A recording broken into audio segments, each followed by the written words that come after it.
office because we doing it. Say whatever. Now we We good. can do that West Coast shit today because we got company.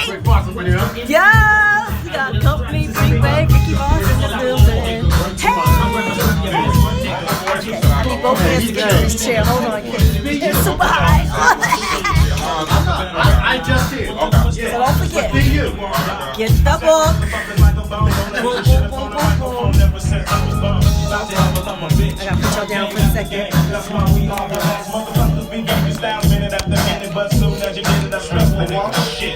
Scooter, what up? Hi, baby. Burgundy locks, head down. Oh, no, just sweet. Thank you. Hey, hook me up. I got my shirt. Y'all gotta see. Thank you, Rick. That's my guy right here. Man, we back in the building, ladies and gentlemen, inside the spin room.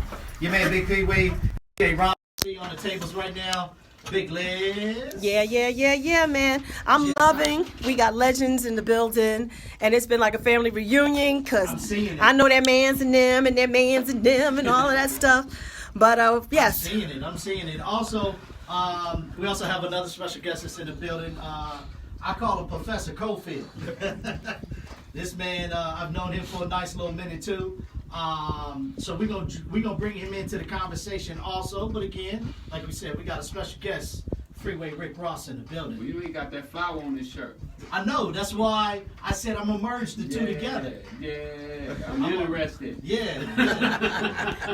Yeah. That's why I said I'm gonna merge the two together. I said this is a perfect opportunity. No doubt. And like I feel the same way you feel on bringing your people together, that everybody works together and everybody can stack at the same exact time. Yeah, we stronger together than we are separate. And I told my man Dwayne, I said, you know what? I told him a long time ago I was gonna have him on the show. Yeah. And I said, this is a perfect opportunity to bridge the gaps right here. Because the spin room, we all about edutaining you. Mm-hmm. This is what we're about, edutaining you. Right. As you want to tell them what it means? Oh, come on, education and entertainment. We all know that's my KRS-One, baby. KRS-One taught us that, and we got to keep it. That's our hip-hop motto, you know what I mean? We got to take this platform and try to uplift the people. I mean, we got so much trying to tear us down right now that somewhere there has to be a light, you know what I'm saying, to shine and say, hey, we can do different. We can do better. Most definitely. So it's so funny. Something I did not know until we were sitting in the hallway chopping it up, that you do management. I did not know this. Yeah, you gotta do management if you're gonna live in this world. You know what I'm saying? You gotta manage people. But wait, managing. Yeah, let's go back to the beginnings. When I say alcoholics, send Anita Baker. So can you take us there and then bring us forward to the management? Yeah. Well, you know, and it's in the book, man. I used to play tennis, so this guy named Otis Smith used to pay me to play tennis with his sons, and so. When I come up one day, I'm doing real good. I'm feeling like I'm on top of the world, and I hadn't been around tennis for about 5 years. And this one day, I was like, man, I just want to go out. I heard the pros was in town, so I'm going to the tennis courts, and I was sitting there, and I saw little Otis playing tennis, and I saw a fight about to erupt. So Otis was my boy. Like, this dude bought me tennis shoes. You talking about you gonna whoop him? Right. So I took care of it for Otis. You know, I got him out of the situation, and after that, he started talking to me about this lady that could sing. That she was like a mockingbird. Like, the voice was the best voice he ever heard. And I don't even know what the guy did. You know what I'm saying? Before today, you know, I just know he used to. When he used to come get me to go play tennis with his sons, he'd pick me up in a convertible Rolls Royce, or it would be the Benz. And you know, I'm only like 15, 16 years old, so I ain't got enough sense to say, man, what you do for a living? Right. So now he started to open up to me because I'm a man. I'm about 22 years old, and he's starting to talk about, you know, I'm in the record business. You know, I found Rick James, and I got Johnny Taylor signed, and Chapter 8, and he takes me to his office, and he got gold and platinum records, and I'm like blown away. I'm like, oh man, this is my escape from the drug gang. And it just started from there, and the artist that he was telling me that he had was Anita Baker. Ain't that about something? Yeah, Anita Baker. Anita Baker. And so you made that call, and the connection kind of happened because of you. I gave him that bag. He needed a bag. But tell them how the Alcoholics came into your life too. That whole loud music, whether it was Steve Rifkin or E Swift and all of that crew. Well, me and Harry O was Sally's in MDCLA, and Harry O was working on his wife Lydia's album, and he started me reading the Variety and the Hollywood Reporter and Rap Pages, and because he was already in jail when I got to jail. He had already been there for a while, but me, jail was new for me. Right. I don't know nothing about jail. I don't know how to do time. You know, I'm totally lost. So he took me in as a cellie, and he started lacing me up. You know, like, this is what you should be doing, and this is what I'm doing. I'm finna do some rap stuff. And he started laying out how my conception had literally, like, slid up in the rap game. You know. And the funny thing is, I work with Mike's daughter. Oh, is that right? Yeah, at the beat back in the day. Mike worked with us, too. Yeah. I'm saying, this is a small Mike's world, that man. guy. Yeah. And basically, Harry had designed a game plan from what Mike Conception had been doing Right. in the record business. And he started telling me about it, and I was like, after reading the pages, I was like, man, you know, Dr. Dre and Eazy-E is squabbling. Why you don't get Dre to do a record on your wife, Lydia? And that's how the Death Row situation started. He started looking for Dr. Dre to do a record on Lydia. Not to start at Death Row. It wasn't even about starting a label with them. He already had Godfather Entertainment that he was going to start. So after he hooked up with Suge, I was there the first day he met Suge. I was in the attorney room with him, David Kenner. I was there when he told David Kenner, I'm going to make you more money than you ever made in the law business. So after I left him, I get back to the pen, and I see Snoop Dogg and Dr. Dre, 187 on the undercover count. Right. And it was with Death Row. So I'm like, oh, man, Harry done did it. So I jump on the phone and I start calling everybody I know. Man, who know a rapper? Who know a rapper? And so I hit King T, and King T was like, oh, I got some little dudes. They coming out on my video next week. And man, they living at your cousin's house. I said, huh? So I called him, and we started talking, and everything was worked out. We was ready to do the deal. They was going to sign. And my partner go to the hold, and he tell me, he's hollering out the hold. We talking back and forth in the hold, and he tell me to call his wife. So the police see me talking to him, so they say, oh, we're going to put you in there where he at. So they put me in there for like 45 days where I don't get no phone call, no mail. And when I get out the hole, Fabian tells me that he signed the Alcoholics to Loud Records. Wow. Me being who I was, not being a hater, you know, I just say, oh, no, man, it ain't going down like that. Right. You know what I'm saying? We had already agreed that, you know, you was going to quit Loud Records and start running Freeway Records, and the Alcoholics was going to be my first group. But, you know, I just stayed cool and let them go. Let it be. Yeah. Let it be. Oh, my goodness. That's I crazy. love that this book really tells so much more about who he is and who he was and what he had. Like, because there was so many businesses that you were involved in that it wasn't just about the drugs, even though like that was the breadwinner like on an international level. It was the epitome at that time. Right. But we're going to erase that. Absolutely. So you got a we new don't do business. You got a new business that Businesses. Business. Businesses. I was going to But you're correct always- this. Partners. Yeah. Yes. Legit. And this one is actually on the legit end. All of them legit. No, but I mean. Oh yeah, that big. Like bona fide. Yeah. Because this one. Yeah, that one you talking about. Yeah, that one that I love. Yeah, because this one a long time ago was not legal. I love her. Yeah.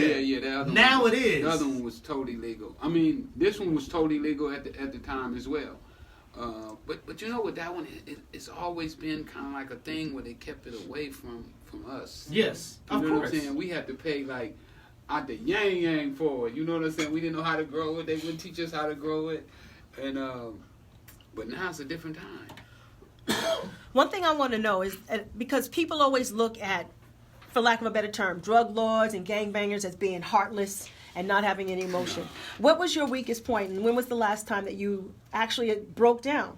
Like that you allowed yourself to be human as opposed to being vulnerable? I'm human all the time, man. When I walk the street, human. You know what I'm saying? I got passion for people. I love people. You know what I'm saying? I don't hate anybody. I don't dislike nobody. I don't want to hurt nobody. I don't want nobody to hurt me either. Right, right. But I mean, I think that's that mentality of knowing that you have that good energy around you. And when you gotta have good energy, because life is a boomerang, right? Yeah. And whatever you throw out, it comes right back. So we have to be careful with how we think, how we feel. The words that we use. Yeah. I try not to use negative words. Unless you read the article in LA Magazine. Yes, sir. You know what I'm saying? When this dude is talking about he writing my obituary, and I'm telling him like, nah, bro. Right. This ain't happening. This ain't happening. It ain't going down like this. Because I had started to learn those principles, and I had started to figure. I was sitting there, right, and I was like, how did you get in prison? Because if you walk up to a federal prison right now, you walk up and you knock on the door and you tell, man, I want to come in, they're not going to let you in. Right. You got to earn your way in. Right. So I said, you earn your way in, earn your way out. Earn your way out. And so, again, we have another special guest that's in the building, and his name is Dwayne Cofield. He's an entrepreneur himself. And I met Dwayne at radio station that we worked together. And Dwayne, same thing as you, Rick, was telling me that he was a D-boy himself. And he went in, and when he got out, he did the same exact thing. He's changed his life around. Now he's a professor. He's teaching kids in college to be an entrepreneur. Wow. He owns his own businesses. I'm going to let him tell him about his businesses. Wow. Because, like I said, I'm trying to bridge the gap You here. done did that. Yeah. I'm going to get his number right now. You ain't got to say no more. I want his number. You know what I'm saying? I want to connect. But he has and same one of your businesses that you have kind of coincides with what he's doing. Yeah, he's doing some of the same. We spoke briefly outside, and he's doing some of the same things that I'm working on doing as well. Right. So, Dwayne, tell me about your tour. Sure. Thank you. First of all, thank you, THASPINROOM, for having me. We are Med Tours LA. It's a cannabis dispensary tour experience. We basically take people around the city of Los Angeles, show them the sights, Hollywood, and all that, and it's completely 420 friendly bus. So we take you to dispensaries. You also get discounts. We teach you about the product as well, educate you, talk to you about the terpenes, some of the health benefits of the medicine. So it's just not a get high, let's go party, but it's an educational experience as well. That's dope. That's dope. Yeah. Isn't this crazy how ironic all this is, right? You go to jail for drugs, and now you're on the flip side of it. Because it's legalized and it's for health and medicinal benefits, but you're doing it from a business savvy way, and an educational way, and a profitable way. But it's still tough on blacks though in this industry. LA has 190 licenses. There's only 2 black licensed dispensaries in the city. Really? Yep. Yeah, 2? Yeah, only 2. Only 2. So we fought the city. You know what I'm saying? We went down there and we duked it out with them, man. And now, Social Equity just closed yesterday. Was the last day to sign up, where they're going to give out 250 licenses to blacks and Hispanics because they basically got left out of the first round of licensing. And we were able to persuade the city to start a social equity program. Shout out to Bo Money and Cat Packer and Lynn Lyman, the ones who were on the front line that really pushed that thing through. But I was fortunate enough to put a hand in it and help them do it. So, I mean, are you going to be, I'm just kind of throwing out, are you going to be next in line to get yours? Absolutely. Okay. I'm on the computer. I'm just asking. I'm on the computer. I'm all in on it. I'm making plans, for delivery service, for my own product. I already got my vape pens already out. I signed with a vape pen company, negotiating. We was just at Gary Payton's party the other night. That's what that was all about. I was Gary. go to that too. Yeah. Gary launched his line. You know what I'm saying? And the same people that he launched with, I'm negotiating with right now about my line. But I negotiate hard. Right, as you should. Absolutely. You know what I'm saying? As you should. You got to get what you're supposed to get. Yeah, I want all mine. You know what I'm saying? Don't short me none. And I want ownership. I don't want to be a a front guy, you know, who tells everybody that it's mine and it really ain't. You know, you see people with those businesses and you go in there and nobody in there look like us. You know what I'm saying? They look like somebody else owns it. So it's really important to me to be able to make some decisions about who's going to be working inside my business. One thing that I'm really curious about, and I know because you were inside for so long that you didn't get to spend as much time with your kids, and they are the priority of your life. So what have you been able to teach them about the rights and wrongs of the things that you've done, and how now it's like a whole full 180 and where they can go with where you're headed? Well, you know, when I was in, I started reading. I started to send my kids books that I felt would change their lives and would also put them on the right direction. So I was trying to be a part of their life when I was in prison. It wasn't like I was in prison and I wasn't trying to contact them. I wasn't trying to teach them and lace them up. Now what I'm doing is trying to bring them in, but also allowing them to have their space. You know, like when you come home and you haven't been around them, they don't have that same bond necessarily that you would have if you was there with your kid every day. And I understand that. Like, my kids be like, but Dad, we're going to talk to you sometime, but we want to see you every day, you know, every week. We might go a month without calling you. Don't trip. I ain't going to answer your call. And I understand that when they were coming up, for me not being there, they may have some animosity. And I'll allow for them to have that and just try whenever you need me. Just call me. I'm gonna be here now. I wasn't there before, but I'm hoping that we can make it. We can make it happen. Yeah, do the best I can That's now, it. and I try to help with my grandkids. You know, I got 13 grandkids. Man, Wow. what's up, Paw Paw? What's up, Paw Well, Paw? okay. I'm coming with a mob. I'm gonna be dealing with a mob. Hey, Dwayne, Yes, can you answer that same question? Yeah, you know, in terms of, like, even my personal experience may have been a little bit different from Rick's, but I thought it was the best thing that ever happened in my life. The road I was going down and the time that everybody was getting around me, I'm glad I got the little bit of time that I did get. And when I was in there, God blessed me with the discipline to run, read like Rick was talking about. I read a book by Les Brown called Live Your Dreams, and that's really what changed me. Read that one. Excellent. And he talks about falling down, because I think that even like, you know, and we'll talk about the surfing or whatever, but when you fall, I think that's the best part about surfing is learning how to fall, and I think that holds true in life, learning how to fall properly so that you can still get back up. Yeah. And he said in the book, you know, if you fall, land on your back, because if you land on your back, you can look up, which means you can get up. And when you come out of prison, they give you $200 at the gate and say good luck with it. And it's probably different at the federal level, but I was at the state level. So here's $200, go check in with your parole officer, good luck. And I was just like, I can't accept that, you know, and I started going to school. I still was doing my thing, but I was in community college, and between classes, I'm making a fade in the parking lot or whatever the case may be, but I turned my trajectory to a whole nother direction, and God just started making a way. A lot of times you think that you have to know what the end result is and every step that you're going to have to take throughout that process, and that's not the case, because God will deliver anyway, out of nowhere, magical stuff. So, And then what about your kids? my kids, I got 2 little ones now, but my oldest one, he tried to follow my footsteps, which hurts a lot, because then you see your kids going through some of the same mistakes that you're going through. So he's a little older, he's bumping his head, and there's only so much talking to. Like Rick, they start to think they know it all, you know, giving you the Heisman, telling you to move on or whatever, like you don't know what you're talking about, like you didn't have a T505 28, like you didn't have a number. Yeah. And I'm like, okay, so you want to go actually see what it's really like, go ahead. Because nobody wants to be in that situation, I promise you. Yeah. I know I don't. So, I don't. But it's about legacy now. Yeah. You know, ownership. What are we building for our kids that we can leave them? Life insurance policy. Me and my wife just got life insurance policies. A lot of people ain't even thinking like that. No. You know what I'm saying? That's So- a shame, because that's something that's really big in the black community. They don't think about their living trust, their life insurance policy. Me and P, we have this conversation, long-term care. Yeah. People are like, what's that? And I'm Right. like, that's the thing that's really important. And if you own a house or if you have kids, that should be priority number 1 on your list. So, yeah. Well, that's, you know, we doing so bad out here. Black people doing terrible out here right now.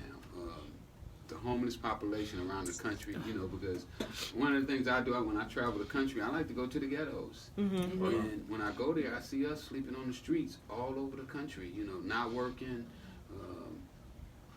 I know Donald Trump brags about the unemployment rate is down, but I feel like because most of the guys don't even apply no more, you know, they just gave up. Like, I ain't get no job.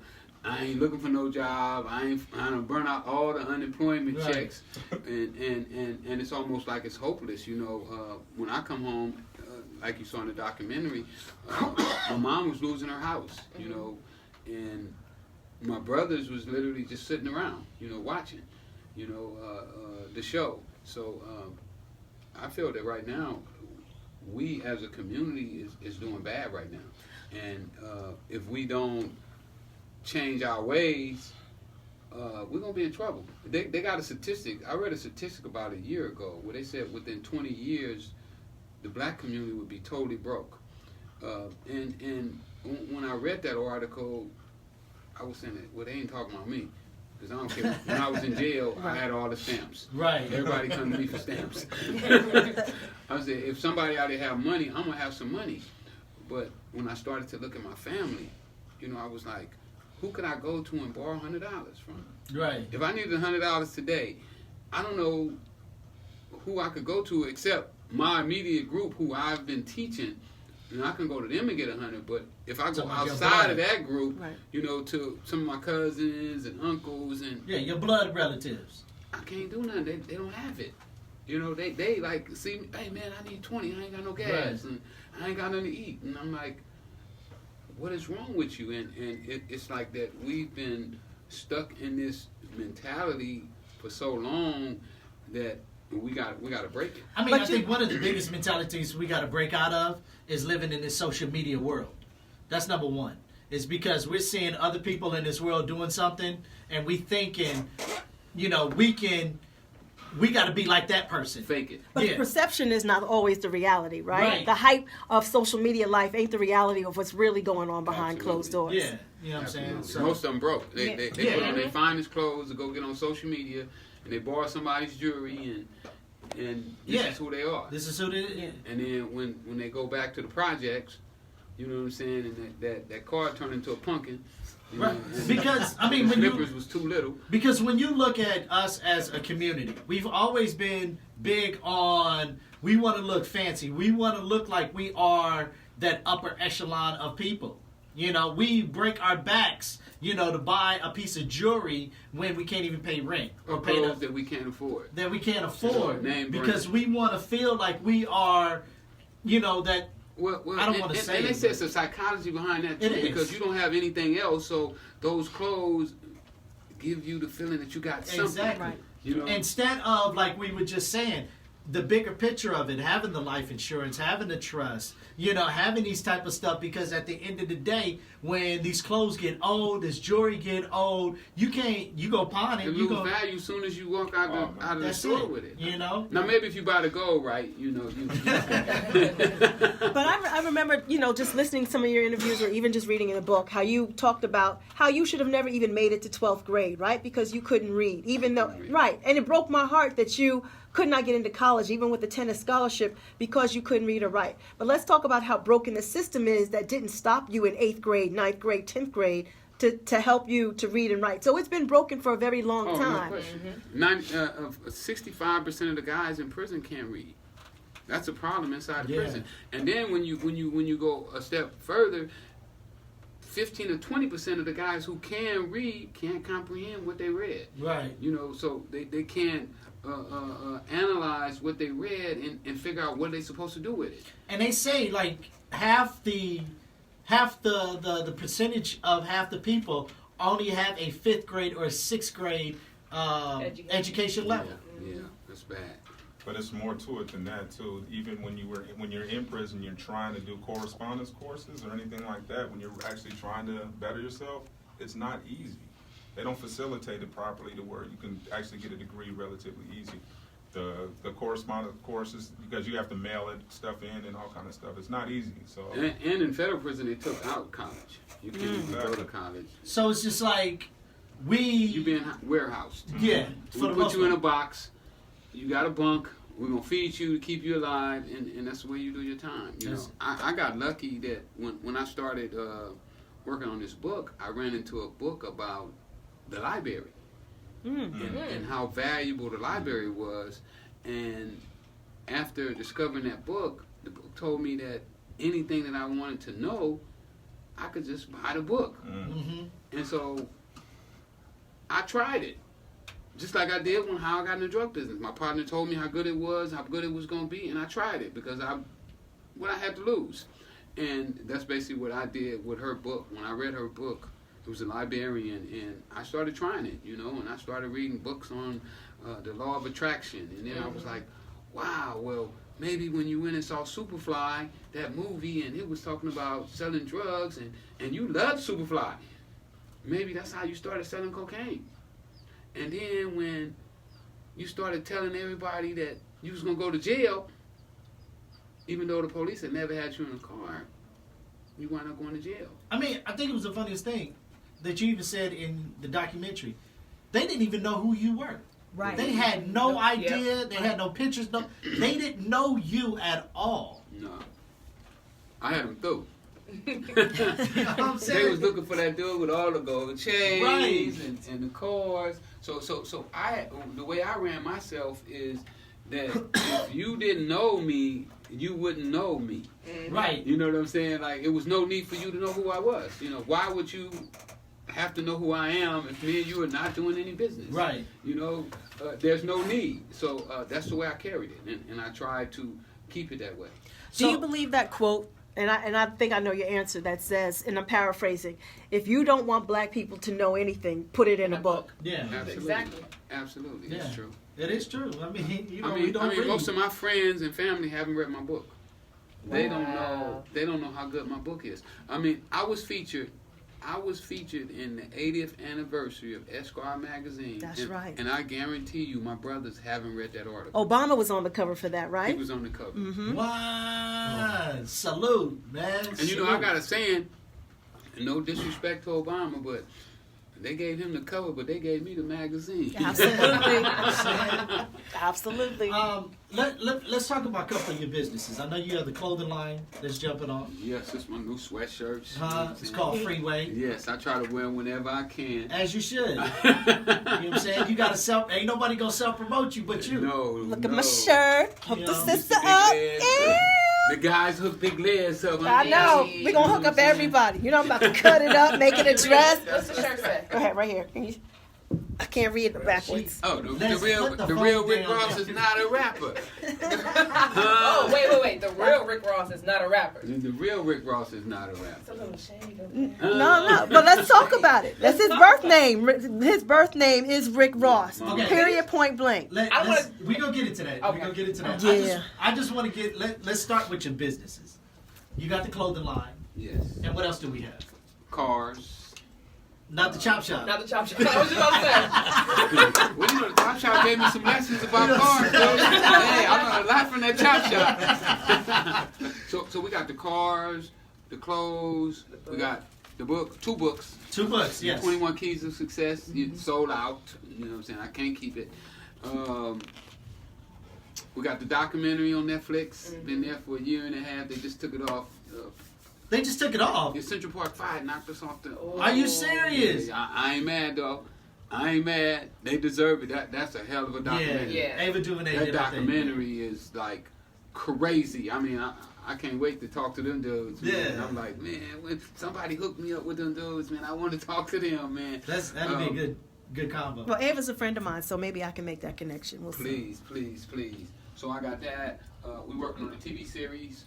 We're working on a reality show called Street Bosses. A guy from Philadelphia that I did time with called Jimmy the Saint. He put that together, brought me the idea. That's going to be about me going around when guys get out of prison, and I help them get back on their feet. Okay. And show them how I've been doing my thing. I got the trucking company. Trucking, so like deliveries. Nah, you Cars. talking about Yeah, we deliver cars. Oh, big deliver trucks. cars. Yeah, Okay. the big The trucks. diesel truck. Yeah, Got yeah. Them 18 wheelers. Yeah. What else? What else we doing, man? Oh, motivational speaking. Oh, boxing. You know, I know. I was trying I'm to trying to get take Al there. Heyman's What job. you mean boxing? I'm gonna retire Al Heyman. Woo! That's why And I'm Al gonna Heyman been in the retire game Al a Heyman. long You've been here time. too long, Al. You've been here too long. Get a ring up. And what fighters right now are you managing? Well, I'm working with Austin Trout, Tim. What's Tim's last name? Lee. Tim Lee, Dream Killer, David Flack, Austin Trout, Chris Lovejoy. We're talking right now to one of the kids, the #1 guy out of the Olympics this year. That everybody's trying to get him, and me too. I Yeah, threw my name- as you should. I threw my name in the hat. As you should. Like, let me get in there. So, but we gonna bring some stuff to boxing that these guys don't know how to do. You know, I love that. I see weaknesses in their game. You know? And you know, I'm gonna piggyback and I'm gonna throw it to Dwayne real quick. One of the things that I've noticed with you, and I tell this because I do a lot of career days, just like you do motivational speaking. Yeah. And I tell kids all the time, at the end of the day, you know, find something that you enjoy. And when you find something that you enjoy, find that void. Because if you can find that void, you can split that void and make You in. something. Yeah, you win. You know, Well, you know, I like everything I get involved with. right. But see, you figure out that void. And I remember talking to Dwayne when we first met. He started something that nobody ever did and grew his business. It was a mobile hair company. Wow. Where he literally, you can talk about it. I don't. So we deliver hair same day extensions. So if you order you order some hair now, somebody show up. I saw hair. Oh, I used to sell hair, Dwayne. See what I'm saying? I Focus was doing sister the up. same thing. Hello. I mean, this is all me. It's all me. But literally, you know, when you look, when he was doing it, you would go to the hair salon or the beauty store to get your stuff, or whoever was doing your hair was bringing it to you. He said, I'm going to just take the middleman out of all of it. I got this great quality hair. I'm going to deliver it straight to you. Mm-hmm. And, I mean, being an entrepreneur and coming up with a concept like that, again, it's a void. Absolutely. Yeah, the riches are in the niches is what a lot of people say that. So try to find your niche. Don't be afraid of competition. You know, you go to LA and you think all these hair companies are here, but they're all sitting there comfortable, in their position. So one way to stop, who wants to get in LA traffic? I was in grad school and they were coming up with Uber and stuff like that. We were reading case studies on it, and I'm like, man, we could start something here. And it was at that time I went into one of these stores with my wife. She bought like $500 in hair. They put it in a bag and didn't even say thank you. Yeah. And I was like, okay, I can beat you. I can do. So we do thank you notes. We put chocolate, needles, the whole nine. We make it an experience. We don't just deliver you. Just say here's 20-inch hair. Right. We put a lot. We have loyalty programs. So we try to take it to Wayne another on it. level. Wayne on it, man. He ain't grand. I mean- I sold hair too when I first got out. I did pretty good selling it. Yeah, I've been following this story for a long time. So even a documentary. It's an excellent documentary. Yeah. Yeah, thank you, thank you. I'm so enlightened in this I dreamed room. that up in prison. I bet. I'm so enlightened in this room about nobody should ever have an excuse about not being able to make some money. Right. Right? You know what No, I'm saying? no. And especially with all the pitfalls that have happened to turn your life around and then start over again and still be successful, I'm loving it. I'm loving it. Yeah. I mean, it's a it big ain't thing. no excuses. There isn't. In one of You my know? favorite books, Think and Grow Rich, Mhm. he tries to lay out all the excuses for you, so you don't have to make them up no more. Like they already did. Right, They already right. accounted for it. Somebody already used that one. You have Right. to come up with a new one if you want to fool me. So it's really no excuses.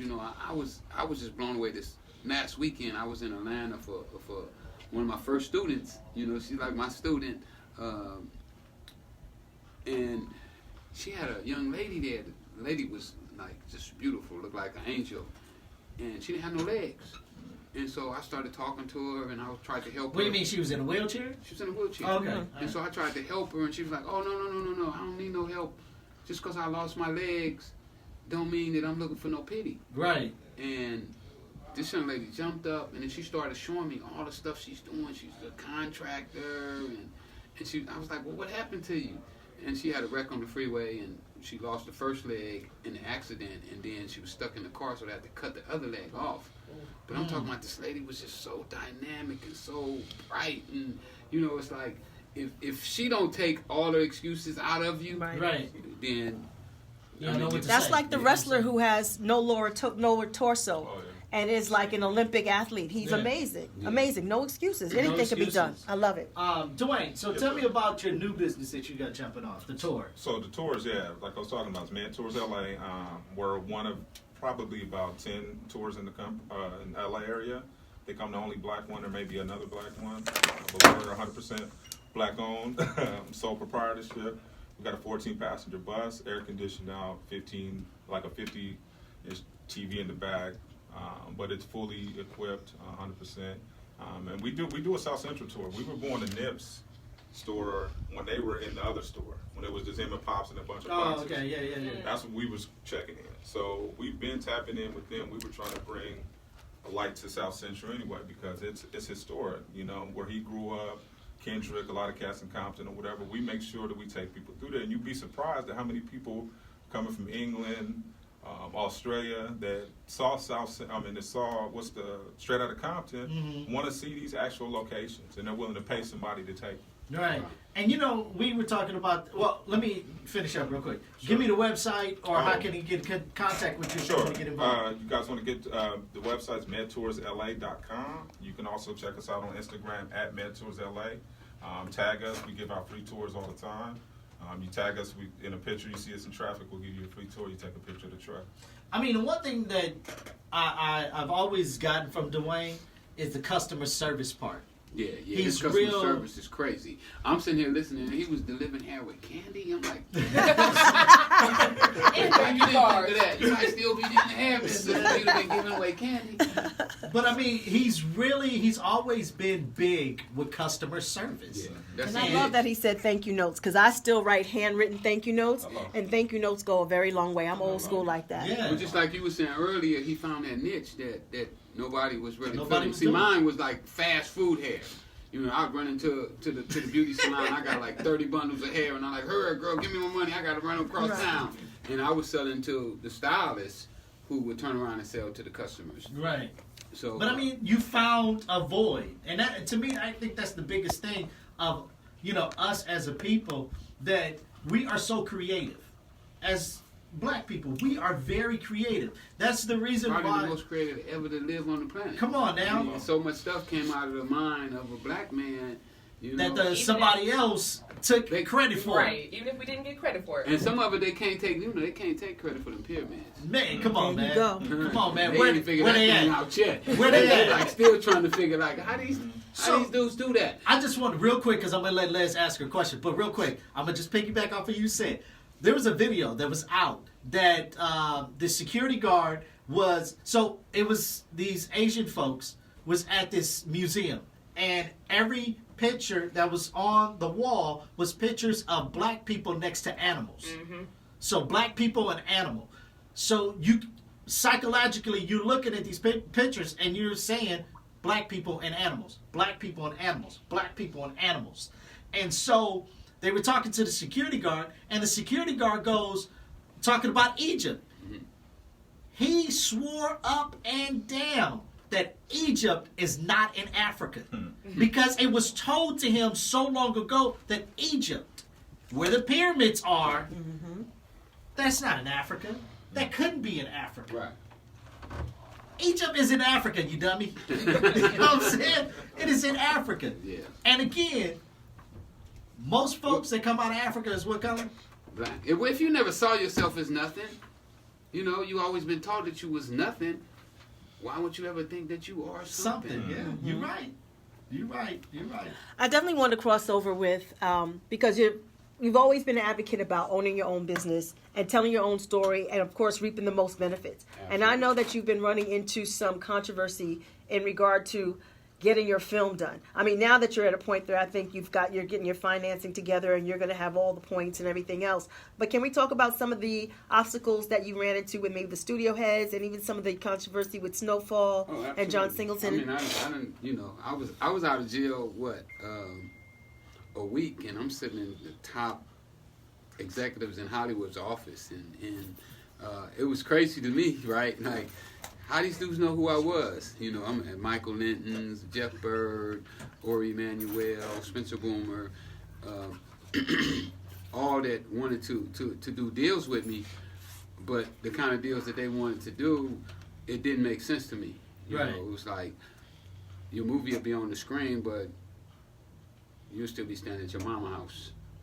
You know, and can you break down the math? Because I heard you break down the math before about all the people they wanted you to pay based on what they offered you and what you would like take home, telling your story. Well, they were going to give Nick Cassavetes $2.5 million to direct and write the script.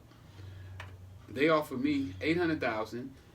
They wanted me to hire a Hollywood lawyer, Nina Shaw, who wanted, I think she wanted $250,000. So once I paid taxes, I think I would have walked home with like $200,000, $230,000 out of $800,000. So for me, it made absolutely no sense. So they didn't even offer you like a back end deal? Oh, they told me absolutely no back end. That I could only come on the set with permission. What? Yeah. And this is your story. It's my story. Like, we'll let you know when you come on the set. You know, you ain't just gonna be coming out here telling us, oh, that ain't right, this ain't right, you should be wearing that kind of clothes. Like, no consultant. And I was just playing around with them, right? You know, because I don't regret playing the book, so, you know, I knew the game. So I was like, well, what about the soundtrack?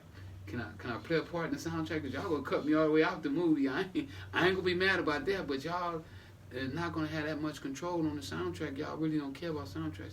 Oh, well, you got to talk to the director about the soundtrack. He'll be in charge of who gets the soundtrack. So I knew right off the bat that it just wasn't going to work with these guys. So I set out on the independent track. And, you know, that's where I'm at now. That's where you at. Working with Reginald Hutland. Me and Reginald was working on a podcast where we called Plug Talk, where we're going to be going around the country helping people solve their problems.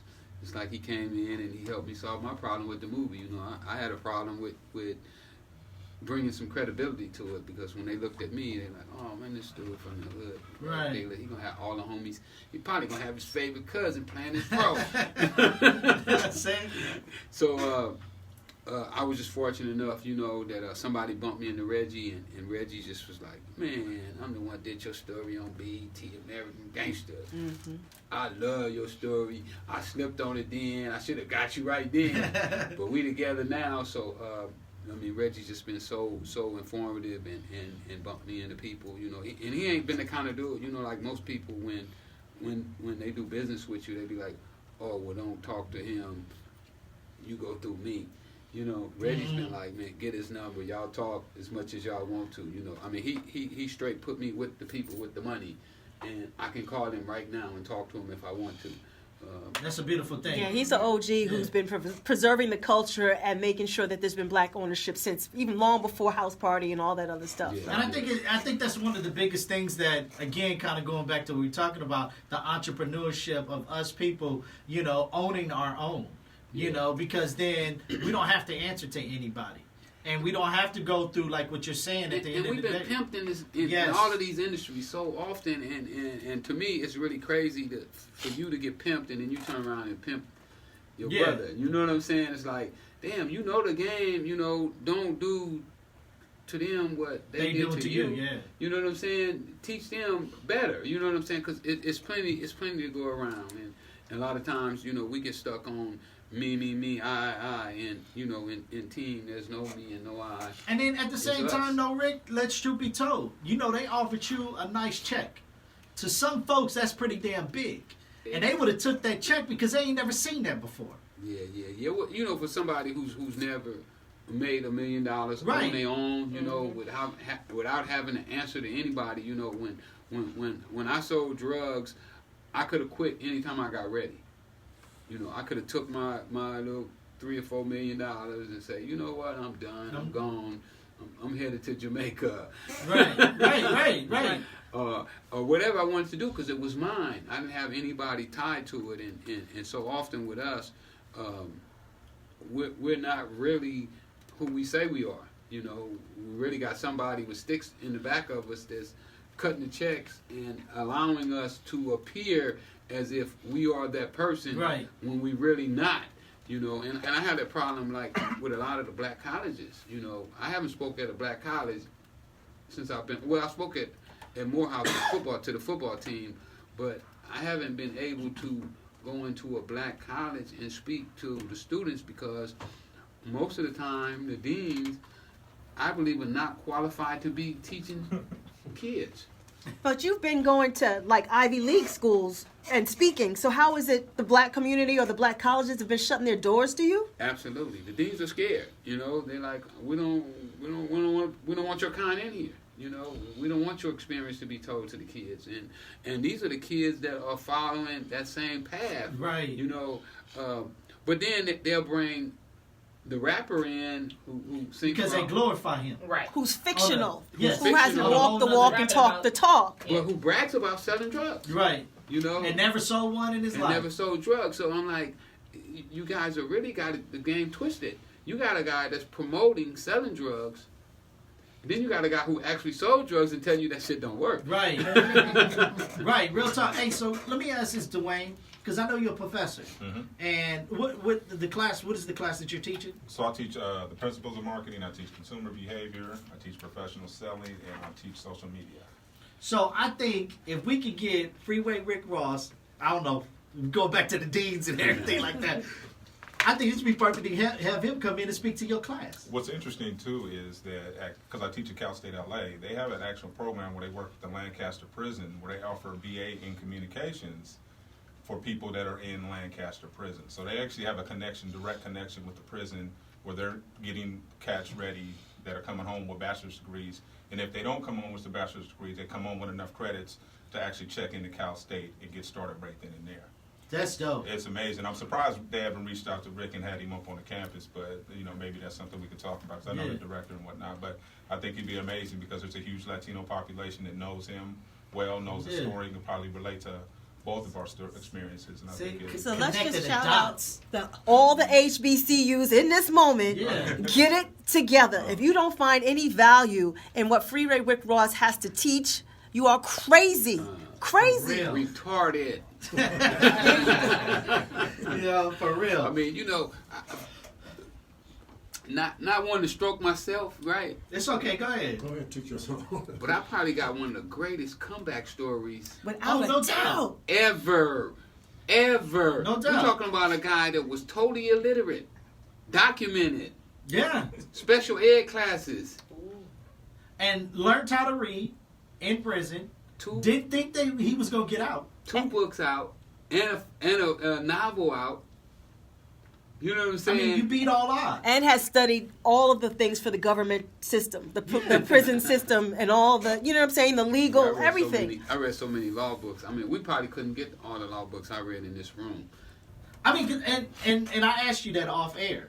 Did you know anything about it? And you said, no, I didn't have to know anything about it during that time. But I had to learn while I was in there. Oh, yeah, because if I wouldn't have learned, I might not be out. Right. One of the old heads told me when I was in there, he was like, man, you counting on that lawyer? He said, that dude going home to his wife tonight. Where you going to be at? Right. Dwayne up here laughing. Yeah, it's funny. It's real, though. I mean, it's public defenders, and even if you hire a lawyer, like you said, she's charging you a couple $grand an hour or whatever, $500 an hour. So let me ask that. You're in, and you have this lawyer, and he's charging you $500, $1,000 an hour. $1,000 an hour. How do you pay for that? Going to the bag. I already had mine before I went to jail. I kept my stashes. I'm real frugal with my money. You don't get my money. You earn my money. Right. If you get some money from Rick Ross, unless you're one of them little kids over in Jamaica, then you earned it. But because you had to earn yours. I had to earn mine.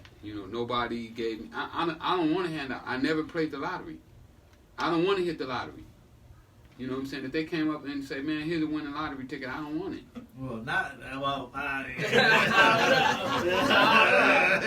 I'll take that. I look at it like I am the lottery. I'm with you there. I'm the lottery. But I'll take that too. You know what I'm saying? I'm going to take all that. I I'm going to take all that. As much as I can get, I'm going to take it. Without putting anything on blast, I mean, you're an open book anyway. Were you able to come out and have a stash of your own and like be able to be comfortable and take care of your family, or did the They legal took us system broke. They I took came out everything. broke. I But came you out said broke. you had Everything. some stashes.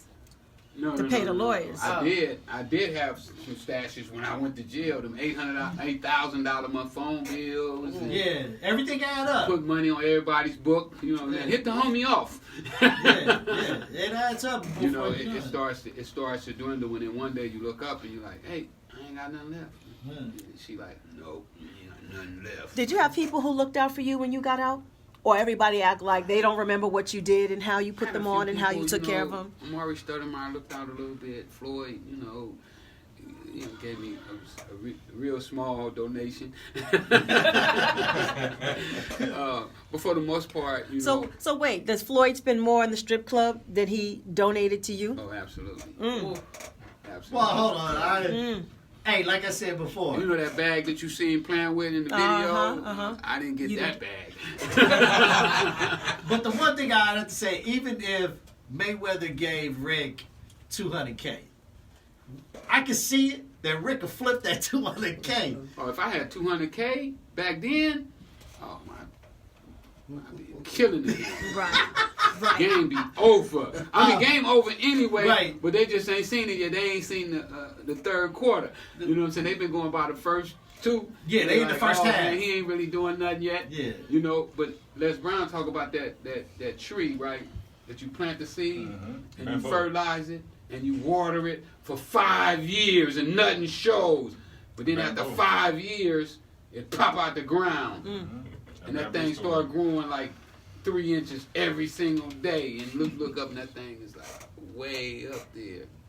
You know what? I wanted to talk to you guys too, and maybe Rick can attest to this. When you get out of prison and you try to get back in the game, it's like a carousel that's going 100 miles an hour, and you try to hop back into the same position that you were in.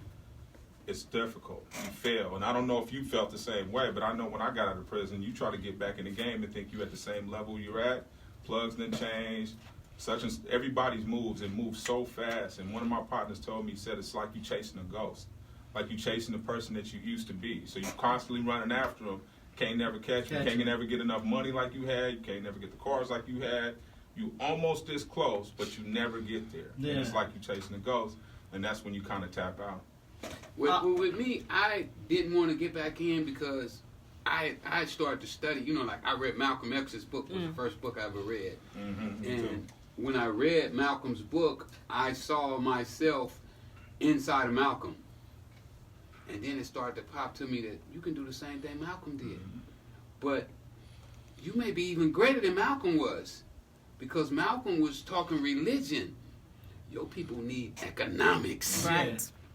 We don't need religion no more. See, if we want to stop these young dudes from selling drugs and from killing each other, we got to get them some jobs. Yeah, that's real talk. I want to kind of piggyback and not piggyback, but kind of go back. I'm not for sure. Just let me know if we could talk about this or not, because the other Rick Ross. I can talk about that. Okay. I know at one point he won the lawsuit. He did. Where we at now with it? Where we at with the whole situation and everything? I mean, there is no situation. You know, I reached out to him a few times and say, man, even before I got out of prison, you know, I found him before he got out of prison. He probably pissed in his pants that day. But he popped up at one of my dudes because I was still in the industry. I was still chasing hip hop when I was in jail. Right. So I'm talking to writers and video shooters and, you know, and one day I called and I'm like, man, who know this dude? And my boy was like, man, he gonna be in my office tomorrow at 9 o'clock. Wow. Call at 9. I'm gonna put that dude on the phone with you, homie. You can talk to him. And he put him on the phone. And we talked and he told me how he took my name and why he took it and you know, the whole 9 yards. And I told him that I had some plans that me and him could do together that would have taken him to another level, but also would have drugged me with him. And, he, you know, I guess the people around him probably was afraid that him vouching for me would discredit him. You know, if he vouches for Rick Ross, then everybody Who are gonna you? know fake. Yeah. You know what I'm saying? So you can't vouch for him. Right. You know, you can't let it be known that you took his name. Which is crazy because it could have been like not Batman and Robin, but like Batman and Superman if you two had Absolutely. teamed up together. Absolutely. You would have been Superman though. But you know what? I can play the background. I don't mind Right. not being the front guy. You know what I'm saying? I'll do the dirty work. I'll carry your bags. You know what I'm saying? I'll watch the car. Because nobody need to know who I am. Absolutely, Right. absolutely. I'm not you. That's a shame. That's a shame. Can we talk about Snowfall real quick? I know there was Yeah. some controversy there with John Singleton and the story Yeah. being Dirty of yours. John, Dirty John. I mean, he dead. You know what I'm saying? May he rest in peace. But John did me dirty. You know, me and John was working on the script about him doing the doing the movie, and I thought everything was cool. And then one day we were negotiating a TV series with the Weinsteins with Nick Cassavetes, and they came out of the back with an article in Variety and was like, man, sound like John Singleton got y'all story already. He's funded. And, you know, that ended that conversation, and we walked out, and I was like, damn, John, you did that? Right. You know what I'm saying? Is that how this game is going? And then on top of that, he didn't even come and offer me a job. Right. As a consultant, or nothing. And he did later on. I ran into him one night. You know, we was You good for bumping into people, man. okay. It's a really Red Grant party. We went to a Red Grant party and Talking about comedian Red Grant? Yeah. Okay, That's the that fool. yeah, that's my man. Yeah. And so we coming down the steps, and John is coming up, and then he was like he saw a ghost, and he was like, man, I want to talk to you. And I was like, what you want to talk about, man? He said, man, that ain't really your story, man. That's my cousin. And I was Everybody like, got a cousin. yeah, and he was like, man, but I got a check for you. I want to get you a check, and I want to get you on as a consultant, and take this number down, because that number you got, I disconnected it. And I said, yeah, I know, I called you. So he gave me another number that worked that night, and then the next day it didn't. Wow. So you're in a position now, though, where you're still having these meetings with executives, or really don't need them, based on the success of Netflix, where you can really go ahead and do your own TV show and reality series, like, and all that stuff, and tell it the right way, right? Yeah, it's I just had a meeting today with my team, and you know, and I tell people that when I start off with the Bad News Bears. You know, my team was terrible.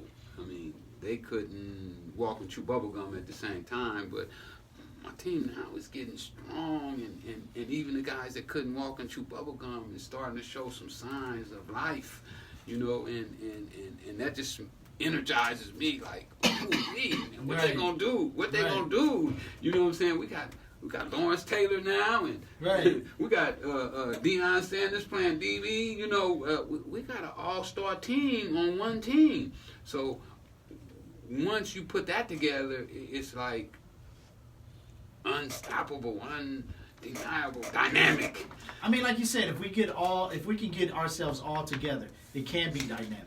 Well, we are dynamic. But, I mean, we but are. you don't know it. Because I gotta see it.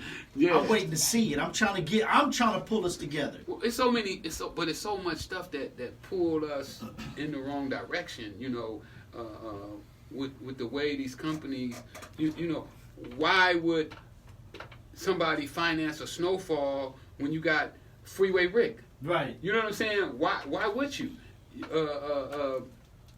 And what that tells me is that these people don't want you to know the truth. Of course not. You know, they don't want to know what you are really capable of, where you really come from. You know, they don't want you to know the real. Of course not. Of course not. That's the biggest thing. That's the biggest mystery for them. We got to close out. I hate that. I yeah. hate that. We need like a whole other hour. Yeah. Like, you are welcome to enjoyed come it. back anytime. I enjoyed you it. know? Yeah, welcome back anytime. Dwayne, welcome back anytime. Rick, welcome back. And y'all put me and Dwayne together. Yes. All right, before we get up out of here, Dwayne, any last words? No, I just want to say thank you guys, man. You know, follow Mentors LA, check us out.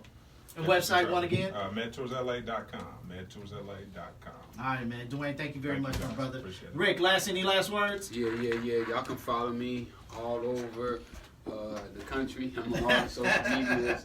My website is freewayrickyross.com. Check me out. Check out my lives. My new podcast is coming out, Plug Talk.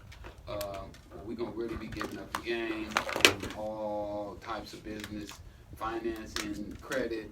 Also, I got the Millionaires Club. Check out the Millionaires Club. You ought to join. With that, cool. All right, there it is right there, ladies and gentlemen. We want to truly appreciate you taking the time out your morning on this Thursday morning, rocking with the Spin Room crew.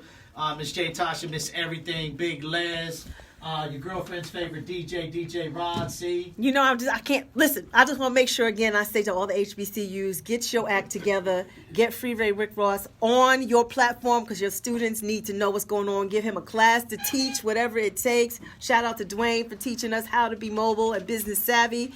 And they're going to be hopefully joining the Yo Cannabis Festival. We'll talk about that. Yeah, and thank you for rocking with the Spin Room, man. We keeping it edutaining. Edutaining. All right, man. I like that. All right, man. We out here. You guys have a wonderful and blessed day. Great interview today. Woo! You know we got to take a family portrait before y'all roll out. We're gonna take this nice little picture. I'm so proud of you. Rick. Thank you for coming through. Get one for mine too, Les. Okay, hold on. Let me say goodbye to these